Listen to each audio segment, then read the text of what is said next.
정치권 이슈 넘어가 보겠습니다. 하나갑 한반도 평화재단 총재 스튜디오에 나와 계십니다. 어서 오십시오. 네, 안녕하십니까. 상시청문회법이라고 불리는 국회법 개정안 네. 19대 국회는 통과를 했어요. 네. 문제는 이제 대통령이 거부권을 행사할 것인가 말 것인가 네. 어떻게 해야 된다고 보십니까, 대표님은? 그건 거부권을 행사하는 것도 대통령의 고유 권한이니까 예. 그건 대통령이 결정하시겠죠. 예. 저희 얘기를 종합해 가지고. 예, 그러나 이 거부권 행사 이 명분으로 내세운 국정마비라든지 이런 예. 건 그건 너무 도가 지나친 경강부회 같아요. 예, 그 국정이 마비돼서 문제가 된다면 그러면 이 정기 국회 내내 이제 예산 문제하고 국정감사 하는데 그럼 행정부가 다 마비돼 가지고 일을 못 한다는 얘기입니까? 안 그렇습니까? 예. 그렇기 때문에 그건 핑계에 불과하고요. 어떤 경우든 저는 이렇게 봐요. 국회에서 이 국민의 이 권익을 위해서 무슨 문제든지 거론할 수 있는 그 권한이 국회에 있습니다. 결의만 하면 말이죠. 예, 그리고 이 행정부가 국회에 불려 나가면 말이죠. 마치 무슨 약점이나 있어서 불려 나간 것처럼 말이죠. 그런 생각들을 하는데 오히려 행정부에서요. 우리가 국회 나가서 설명하겠단 말이야. 해가지고 행정부 하는 일을 국회를 상대로 국민에게 PR할 기회를 가진 그것도 얼마나 좋은 일입니까? 당당하니. 그런데 마치 국회 나오라고 하면 무슨 잘못 지은 거 있어서 말이죠. 그걸 폭로하러 나오라고 한 것처럼 그렇게 생각한 이것부터 고쳐야 돼요. 예. 그리고 우리나라의 청문회나 그런 거 보면 국회에서요. 예. 관계부처 장관이나 차관이 나와야 그 제대로 된 걸로 착각합니다. 예. 근데 미국 같은 데 청문회 보면요. 장관, 차관이 나가는 게 아니에요. 국장급의 그 공무 담당자가 나가요. 실무 담당자가 나가요. 그리고요. 우리처럼 무슨 청문회 하는데 사람이 많이 와야 말이죠. 우리나라 국회의원들은 청문회할 때 장관 나오라 그래 예. 막 이러고 그러잖아요. 이 사람이 많이 나와야 말이죠. 그 성공한 청문회로 착각하는데 미국 같은 데 청문회 한 뒤 보면요. 청문회를 요청한 그 국회의원이 원하는 것을 이 담당 공무원한테 질문합니다. 옆에 아무도 없어요. 예. 방청객이 필요 없습니다. 이 방청객 수 가지고 청문회가 성공했냐 실패했냐 따지지 않습니다. 그렇기 때문에 실질을 숭상하는 실사구시의 그런 입장에서 행정부는 행정부 하는 일을 국회를 통해서 국민에게 알리는 그런 역할을 하는 것이고 국회는 국민의 편에서 행정부가 제대로 일을 했는가 그걸 이제 감시하는 그런 걸 해서 국민들한테 판단 자료를 제공해 주는 이런 것이 이제 청문회장으로 승화시켜야죠.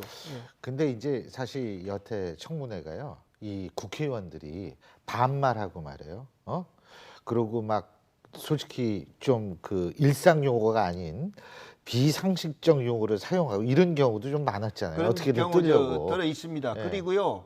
국회의원들이 그 청문회 하면 나와 있는 사람들을요. 이 국회의원의 갑질이죠. 내려다보고 말을 한 거예요. 맞아요. 상대방을 존중해서 이 진실을 말하게 유도한 게 아니라 반말. 그다음에요.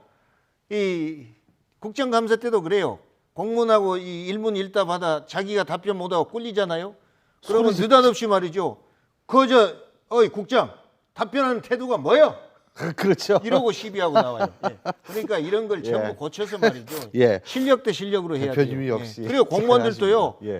위축될 필요 없어요. 제 얘기를 해서 죄송합니다만은요. 제가 이 국정감사 때 질문을 했는데 거기 나와 있는 장 차관은 말할 것도 없고 국장도 답변을 못 해요. 그래서 제가 그렇게 요청을 했어요. 이 중에서 누구든지 답변할 수 있는 분 답변하시오 했더니 사무관이 답변을 했어요. 사무관은 답변할 자격이 없습니다. 그럼에도 불구하고 사무관이 답변을 했는데 제가 그 다음에 질문을 못 했어요. 그 사무관 말이 제 이 논거를 반박하고도 남았어요. 근데 제가 부족했어요. 그 자료가. 그래서 알았다고. 그러면 이건 여기서 끝내겠다 하고 제가 질문 마치고 그 사무관 앞으로 걸어갔어요. 걸어가서 그런 자세로 일하시오. 당당하게 하시오. 그랬더니 이 사무관이 놀래가지고 혹시 자기 상사들한테 네가 건방지게 나와서 이랬냐 하고 꾸중 들을까 봐 오히려 역효과가 났어요. 근데 내가 격려를 해줬어요. 절대 그러지 마라. 당당하게 하시오.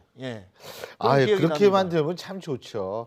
어쨌든 이게 법리적인 문제 조금 있습니다. 19대 국회 통과한 법을 20대 국회에서 제의할 수 있느냐 하는 부분에 있어서 된다 안 된다라는 법적 논쟁이 있는데 그런 부분은 저희가 또 한번 계속 지켜보면서 말씀을 드리도록 하고요. 반기문 유엔 사무총장이 말해요. 예. 막 그냥 요새 스포트라이트를 받고 난리도 아니에요. 예. 예. 자, 우리나라에 옵니다. 반기문 유엔 사무총장이 예. 그 뭐 박지원 원내대표는 친박 후보다. 예. 뭐 아예 그냥 단정을 지으시더라고요. 그분은 어떻게 보십니까? 예, 가만히 있어. 그 말 전에 아까 저 청문회 예. 간단히 예. 얘기할게요. 19대 국회에서 가결됐잖아요. 예. 그러면 19대 국회는 며칠 후면 임기 끝이죠. 끝나버립니다. 예. 근데 18대 국회에서 가결한 법이라 하더라도요. 예. 잘못되면 20대에서 고칠 수 있는 거 아닙니까? 예, 안 그렇습니까? 재의를 할 수 있다. 그럼 국회 아하. 하는 일은 지속돼 가야지. 예. 19대로 끝나버립니까? 예, 그렇기 국회는 때문에 계속 돼야 된다. 그럼요, 아. 당연하죠. 그러니까 20대 국회에서 제의할 수 있다, 저는 알겠습니다. 그렇게 보는 거죠. 그다음에 반기문 총장에 대해서는 어제 오늘 일이 아닙니다. 예, 그런데 저는 이렇게 봐요. 반기문 총장이 대통령 후보에 나올 생각을 가지고 있다고 봐요. 예, 저도 그런 예. 생각을 좀 하긴 왜 그러냐면 두 가지 이유입니다. 첫째는 이 국내에서 이런 문제가 나왔을 때마다 나는 이 임기까지 사무총장으로서 일에 충실하겠다 그랬지 대통령 후보 안 나오겠단 말은 해본 적이 없어요. 예. 그다음에 또 한 가지 이유는 지금 충청도 대망론이 먹혀 들어갑니다. 예. 예, 충청도 대망론이 이것을 지금 반기문 총장이 업으려고 하는 거 아닙니까? 그다음에 또 하나 더 보태자면은 친박에서 후보가 없으니까 반기문 총장은 업으려고 하는 건 사실인 것 같아요. 그렇기 때문에 반기문 총장은 이런 여건이 유리하죠. 예. 그러나 문제는요.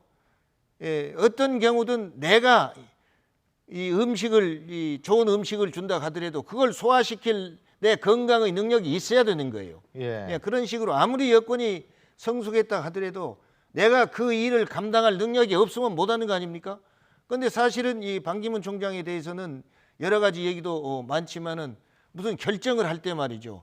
주저해 가지고 결정을 못한다.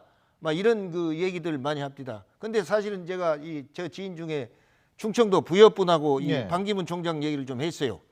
그랬더니 이분은 이 자기는 대한민국 대통령을 이 좋은 사람이 되길 바라지 우리 고향 사람을 대통령 되는 걸 무조건 찬성하는 건 아니다.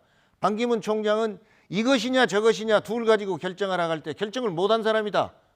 그러니까 국가 원수가 그렇게 해가지고 어떻게 국사를 논하겠느냐 예. 이렇게 말한 분도 있습니다. 예. 그러나 반기문 총장이 자기가 최고 책임자가 아닐 때 그 결정권을 행사하라니까 주저할지 모르지만은 자기가 대통령 최고 권력 책임자가 됐을 때에는 그건 결정권을 행사할 수도 있는 것이고 그렇죠. 유엔 총회 경험 그런 것이 이제 유엔 총회도 앞으로 여러 가지 국정론한테 결정을 보탬이 많이 하는 되겠죠. 자리니까요. 그래서 저는 반기문 총장이 지금 국내에 어떤 그 이 대통령을 예. 지향하는 이 후보군보다도요 예. 한 단계 높은 그런 차원의 재원이라고 봐요. 아하. 그러나 다만 알겠습니다. 그런 한 단계 예. 높은 차원이라는 걸 국민들한테 확인시켜 줄 수 있는 능력이 있느냐? 예. 그것이 문제죠. 그렇죠. 뭐 우리 국민들도 나중에 한번 지켜보겠죠. 예. 오늘 아직 말씀- 시간이 있으니까요. 그럼요. 오늘 말씀 여기까지 듣겠습니다. 예, 예. 고맙습니다.